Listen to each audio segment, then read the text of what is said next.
കേന്ദ്ര ഗവൺമെൻറ് ഈ ട്രാൻസ്പോർട്ടിൽ കയറി മുറുകയാണ്. ഈ ഓട്ടോമേറ്റഡ് ഡ്രൈവിംഗ് സെൻറ്റർ, അതുപോലെ നമ്പർ പ്ലേറ്റ്, ഈ ടോള് പോലെ തന്നെ ഈ ദേശത്തെ വലിയ വലിയ കുത്തക കമ്പനികളിൽ നമ്മുടെ കമ്പനികളുടെ പ്രവർത്തനങ്ങൾ, അവരെ ലാഭം ഉണ്ടാക്കലും കേരളത്തിലെ ജനങ്ങളുടെയും കേരള സർക്കാരിനെയും തലയിൽ വെച്ച് കെട്ടാനുള്ള ഒരു വലിയ ശ്രമം നടക്കുന്നുണ്ട്. അതിനെ നമ്മൾ ശക്തമായി എതിർക്കും. അപ്പോൾ ഈ പുതുക്കിയ നിയമത്തിൽ പറയുന്ന പല കാര്യങ്ങളും ബഹുമാനപ്പെട്ട കോടതിയെ സമീപിച്ചുകൊണ്ട്, സഭയ്ക്കുള്ളിലായിട്ട് ഞാൻ പറയാം, ബഹുമാനപ്പെട്ട കോടതിയെ സമീപിച്ചുകൊണ്ട് ചില ആളുകൾ കോടതിയെ തെറ്റിദ്ധരിപ്പിച്ച് ഇതെല്ലാം പിടിച്ചുപറിച്ച് കേരളത്തിലെ ജനങ്ങളെ കൊള്ളയടിക്കാനുള്ള നടപടികൾക്കാണ് കേന്ദ്ര സർക്കാർ കൂട്ടുനിൽക്കുന്നത്. അത് വളരെ ഉറപ്പായിട്ട് പറയാം. എല്ലാ സ്ഥലത്തും ഉണ്ട്. അത് ഉദാഹരണ സഹിതം ഞാനിപ്പോൾ വിശദീകരിക്കുന്നില്ല. അദ്ദേഹം പറഞ്ഞത് ശരിയാണ്. വളരെ ക്രൂരമായ നിലയിൽ നമ്മളെ ചൂഷണം ചെയ്ത് ഉത്തരേന്ത്യൻ കമ്പനികൾക്ക്, ഇന്ത്യയിലെ പുത്തക കമ്പനികൾക്ക് പണം ഉണ്ടാക്കാൻ വേണ്ടി അവർ നിരന്തരമായി ഹൈക്കോടതിയിലും സുപ്രീം കോടതിയിലും ഇങ്ങനെ കേസ് കൊടുക്കുകയാണ്. അതിങ്ങനെ അവരെ കോടതിയെ ഇങ്ങനെ മിസ്ലീഡ് ചെയ്ത് ഇങ്ങനെ കൊണ്ടുപോയിട്ടുണ്ട്. ഇന്ത്യയിലെ ഏറ്റവും പ്രഗത്ഭരായ, ഏറ്റവും ഫീസ് വാങ്ങുന്ന വക്കീലന്മാരെ കൊണ്ടുവന്ന് വാദിക്കുകയാണ്. വാദിച്ച് വേണ്ട വിധത്തിൽ ഇത് അവരുടെ ഇഷ്ടത്തിനനുസരിച്ച് ഇതിനെ കൊണ്ടുപോകാവുന്ന തരത്തിലേക്ക് കാര്യങ്ങളെല്ലാം തുറന്നിട്ടിരിക്കുകയാണ്. കേരളത്തിലെ ജനങ്ങളെ പിടിച്ചു പറിക്കാൻ എല്ലാം തുറന്നിട്ട് കൊടുത്തിരിക്കുകയാണ് അവർക്ക്. ഇത് അപകടകരമായൊരു സാഹചര്യമാണ്. അദ്ദേഹം പറഞ്ഞതുകൊണ്ട് ഞാൻ യോജിക്കുന്നു. ഈ സർക്കാർ അതിന് വഴങ്ങില്ല. പരമാവധി ഇക്കാര്യത്തിന് വേണ്ടി നിയമ പോരാട്ടമാണെങ്കിലും പോരാടും. സുതാര്യമായി ഇതിവിടെ നടപ്പിലാക്കും. ഈ നമ്പർ പ്ലേറ്റ് അടക്കമുള്ള കാര്യങ്ങൾ സുതാര്യമായി, കാരണം ഇന്നാൾക്ക് കൊടുത്തോളൂ എന്ന് പേര് പറയുന്നില്ല എന്നുള്ള ഒഴിച്ചാൽ അതിനകത്തെല്ലാം ഉണ്ട്.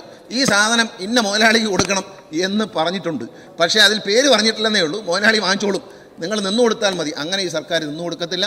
സുതാര്യമായി ഈ നമ്പർ പ്ലേറ്റ് അടക്കം ഈ വരുന്ന എല്ലാ പദ്ധതികളും, ATS, ഇന്ന് നമ്മൾ സംസാരിച്ച ATS അടക്കം സുതാര്യമായി ടെൻഡർ വിളിച്ച് എല്ലാവർക്കും പങ്കെടുക്കാൻ അവസരം ഉണ്ടായിക്കൊടുത്ത് അത് ഏറ്റവും കൃത്യമായി സർക്കാരിന് കൂടുതൽ വരുമാനം തരുന്നതും ജനങ്ങൾക്ക് കുറച്ച് ലോഡ് വരുന്നതുമായ ആളുകൾക്ക് കൊടുക്കാൻ തീരുമാനിച്ചിട്ടുണ്ട്. ആ നടപടികളെ മുന്നോട്ട് പോകും. അക്കാര്യത്തിൽ ആശങ്ക വേണ്ട.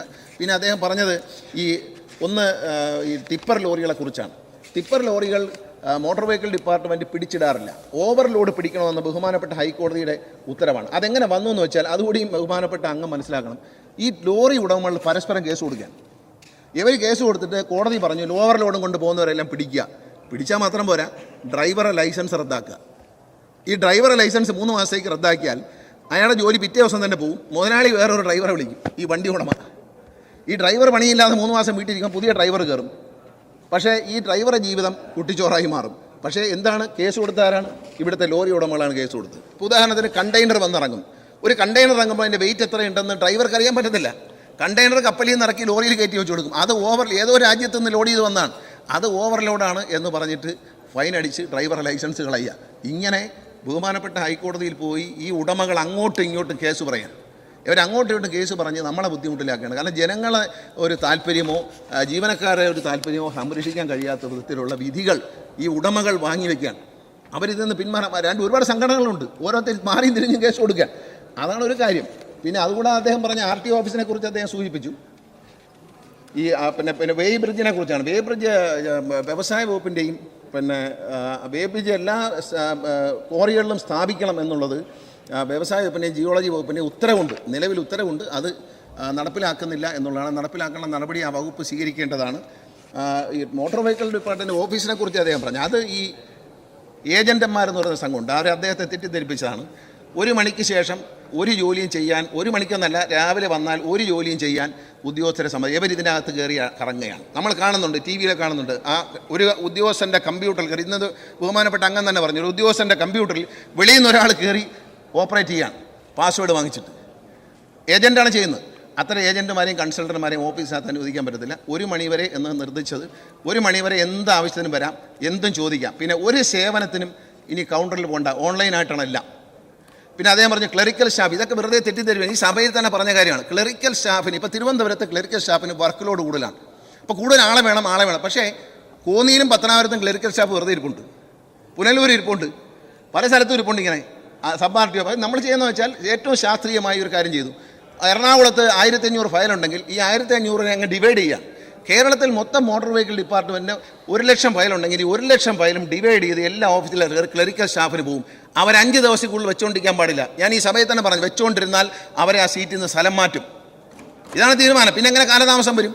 പരമാവധി വെക്കാൻ പറ്റുന്ന 5 ദിവസം. കമ്പ്യൂട്ടറാണ്, ഏത് സമയത്ത് വന്നു എപ്പോഴും ഇൻബോക്സിൽ നിന്ന് പോയി എന്നുള്ള കാര്യം വ്യക്തമായി അറിയാൻ പറ്റും. അതുകൊണ്ട് ഒരിക്കലും ഒരു ക്രമക്കേട് നടക്കുക, സർവീസിനൊരു താമസം ഉണ്ടാവില്ല. അങ്ങ് മനസ്സിലാക്കണം. ഈ തെറ്റിദ്ധരിപ്പിക്കുകയാണ് അവർ. കാരണം അവർക്ക് പലരെയും സ്വാധീനിക്കാനുണ്ട് ആ ഓഫീസിൽ. ഇതിപ്പോൾ സ്വാധീനിക്കാൻ പറ്റത്തില്ല. കാസർഗോഡ് ഫയല് വരുന്നത് പാറശാലയിലായിരിക്കും. അപ്പോൾ ഒരാളെയും അഴിമതി നടത്താൻ പറ്റൂല. കൃത്യമായി അപ്പം വർക്ക് ലോഡ് കുറയും. ഒരു എറണാകുളത്തെ ഓഫീസിൽ ഒരാൾക്ക് 150 ഫയൽ ഒരു ദിവസം ഉണ്ടെങ്കിൽ ഇനി 3 ഫയലായി കുറയും. അപ്പം വർക്ക് ലോഡ് ജീവനക്കാർക്ക് കുറയാണ്, പെട്ടെന്ന് തന്നെ ചെയ്യാൻ പറ്റും. പെട്ടെന്ന് പിന്നെ ഉച്ചയ്ക്ക് ശേഷവും വന്നാൽ ഡ്രൈവിംഗ് ടെസ്റ്റിന് പോകുന്ന ഉദ്യോഗസ്ഥൻ, ഞാൻ പറയാം, ഒരു ഉദാഹരണം പറഞ്ഞ് നിർത്താം. ഡ്രൈവിംഗ് ടെസ്റ്റിന് ഉദ്യോഗസ്ഥൻ, ഫിറ്റ്നസ്സിന് പോകുന്ന ഉദ്യോഗസ്ഥൻ, അവിടെ വെച്ച് എല്ലാം രേഖപ്പെടുത്തിയതിനു ശേഷം ഇദ്ദേഹം ഓഫീസിൽ വന്ന് 2-2:30 മണിയോടുകൂടിയാണ് അദ്ദേഹത്തിൻ്റെ പാസ്വേഡ് ഓപ്പൺ ചെയ്ത് ഈ ജയിച്ചവരെയും തോറ്റവരെയും ലിസ്റ്റിൽ കയറ്റുന്നത്. ആ സമയത്ത് അദ്ദേഹത്തിൻ്റെ മേശയുടെ മുമ്പിൽ 2 ആളുകൾ അന്വേഷണമായിട്ടിരിക്കേണ്ട കാര്യമില്ല. ഇത് ഞാൻ വരുന്നതിന് മുമ്പ് തന്നെ ഈ വകുപ്പിൽ മുൻപിരുന്ന മന്ത്രിയും അവർ ഏർപ്പെടുത്തിയൊരു സംവിധാനം ഫ്രണ്ട് ഓഫീസ് സംവിധാനമാണ്. ഈ LDF ഗവൺമെൻറ് തന്നെ ഉയർത്തിപ്പിടിച്ചൊരു കാര്യം, ജനങ്ങൾക്ക് ഫ്രണ്ട് ഓഫീസ്, എല്ലാ സർക്കാരും പറഞ്ഞത് ഫ്രണ്ട് ഓഫീസിൽ വന്ന കാര്യം, പഞ്ചായത്തിൽ എന്താണ് ഫ്രണ്ട് ഓഫീസിൽ വന്ന കാര്യം സാധിച്ചു പോവുകയാണ്. എല്ലാവരും എന്തിനാണ് ഈ ഓഫീസിനകത്ത് കയറുന്നത്? എന്തിനാണ് മറ്റ് ക്ലർക്കന്മാരുടെയും സൂപ്രണ്ടന്മാരുടെയും മേശയുടെ മുമ്പിൽ പോയിരിക്കേണ്ട കാര്യം എന്താ? മേശപ്പുറത്തിരുന്ന ഫയലെടുത്ത് പരിശോധിക്കേണ്ട. അതുകൊണ്ട് ഉച്ചയ്ക്ക് 1 മണി വരെ തുറന്നു വെച്ചിട്ടുണ്ട്. PRO അവിടെയുണ്ട്. ഉച്ചയ്ക്ക് ശേഷം വിവരങ്ങൾ കൊടുക്കാം. ഇനി ഓട്ടോമേറ്റഡ് ഒരു സംവിധാനം വരാൻ പോവുകയാണ്. നിങ്ങൾക്ക് എന്ത് എൻക്വയറി ഉണ്ടെങ്കിലും അത് പറഞ്ഞു തരും വന്നു കഴിഞ്ഞാൽ. പിന്നെ ഏത് കാര്യം അറിയണമെങ്കിൽ മൊബൈൽ ഫോൺ എടുത്ത് നോക്കിയാൽ, വാഹന സൈറ്റിൽ കയറി കഴിഞ്ഞാൽ, അല്ലെങ്കിൽ പിന്നെ മോട്ടോർ വെഹിക്കിൾ MVD കേരളയുടെ സൈറ്റിൽ കയറി കഴിഞ്ഞാൽ എല്ലാ കാര്യവും അറിയാം. പിന്നെ കാശ് കൊടുത്തേ കാര്യം അറിയൂ എന്നാരെങ്കിലും ധരിച്ചിട്ടുണ്ടെങ്കിൽ, കാറ്റ് കൊടുത്ത് അറിയേണ്ട കാര്യമാണെങ്കിൽ അതറിയണ്ട, അത് പിറ്റേ ദിവസം രാവിലെ അറിഞ്ഞാൽ മതി. അതുകൊണ്ടാണ് ഉച്ചയ്ക്ക് ഇത് അടയ്ക്കുന്നത്. ഉച്ചയ്ക്ക് അടച്ചിടുന്ന വെച്ചാൽ ആളുകൾ കയറുകയാണ്, അനാവശ്യമായി ഫയലുകൾ എടുത്തുകൊണ്ട് പോവുകയാണ്. ഇതെല്ലാം നടന്നു. ഇതൊന്നും നമ്മളിനി അനുവദിക്കാൻ പറ്റത്തില്ല. എല്ലാം ഫയലിംഗ് ആണ്. അതുകൊണ്ട് താമസം വരത്തില്ല. കേരളം മുഴുവൻ ഡിവൈഡ് ചെയ്ത് പോകുമ്പോൾ ഇത് വളരെ വേഗത്തിൽ പ്രോസസ്സ് ചെയ്ത് ആൾക്കാർ കിട്ടും. ഇപ്പോൾ ഈ മലപ്പുറം, തൃശ്ശൂർ സ്ഥലങ്ങളിലാണ് ചില കാലതാമസം റിപ്പോർട്ട് ചെയ്യുന്നത്. ബാക്കി എല്ലാ സ്ഥലങ്ങളും സുതാര്യമായി പോവുകയാണ്.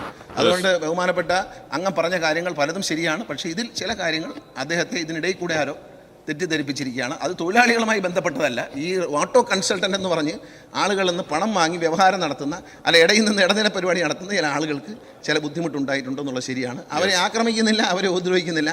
ജനങ്ങൾക്കെല്ലാം സുതാര്യമാക്കി കൊടുക്കുക എന്നുള്ളതാണ് സർക്കാരിൻ്റെ നിലപാട്.